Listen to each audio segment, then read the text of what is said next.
Bir күнне детдомда башкалар өчен гап-гади, әмма Рахманның күңелен җилкеткән һәм алга таба язмышын үзгәртәчәк зур вакыйга булды. Китапханәгә олы яшьтәге бер апа эшкә урнашты.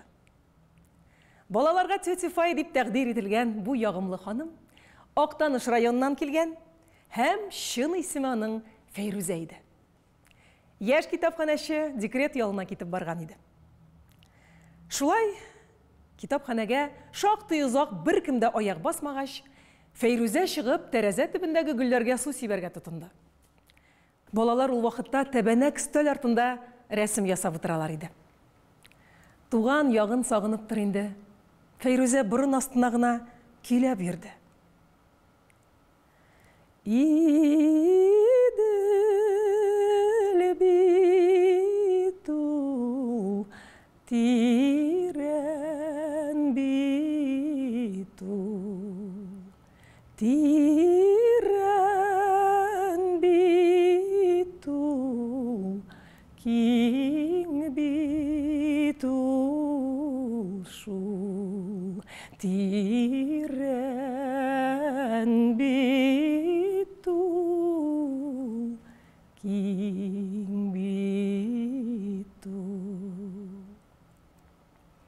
Таныш түгел телдә, тынык кына яңгыраган җырга балалар илтифатсыз калып үз эшләре белән мәшгуль булдылар. Яңа китапханәче апа рус милләтеннән түгел, моның нәрсәсенә гаҗәпләнәсең. Бер Рахман гына. Ясый башлаган рәсемен ташлап, тиз генә Фәйрүзә янына килеп басты. Фәйрүзә малайга елмаеп карады да, башыннан сыпырып, "Тебя как зовут?" диде. "Роман", диде Рахман. "Эй, бала, бала", диде Фәйрүзә. Рахманның бөтен тәне буйлап җылы дулкын йөгереп үтте. Аның кинәт йөзе яктырды. "Бала", диде ул Фәйрүзә артыннан. Фәйрүзә аптырап калды. "Ты откуда?" Рахман дәшмәде. "Тебя откуда привезли?" "Не знаю", диде Рахман. "У тебя родители есть?" "Мама? А где она?" "Не знаю." "Тебе песня понравилась?" "Да", диде Рахман. "Эй, тәтием", диде Фәйрүзә, шак кына күз яшьләрен яшереп. "Тәтием", дип кабатлады Рахман аның артыннан. Фәйрүзә күз яшьләрен күрсәтмәс өчен тиз генә борылды да китапханә эченә кереп китте. Рахман аңа иярде. Ишектән керүгә көр тавыш белән "Бала", диде ул башта. Фәйрүзә борылды да, малайны урындыкка утыртып, "Сиңа бала дигән сүз ошадым әллә?" Рахман "Тәтием", диде. Фәйрүзә "Тәтием" — это татарское слово. Оно означает "хорошенький мой". Аннары Рахман Фәйрүзәгә күзләрен тутырып карады да, "Вы красиво поете", диде. "Что? Что ты сказал?" диде Фәйрүзә.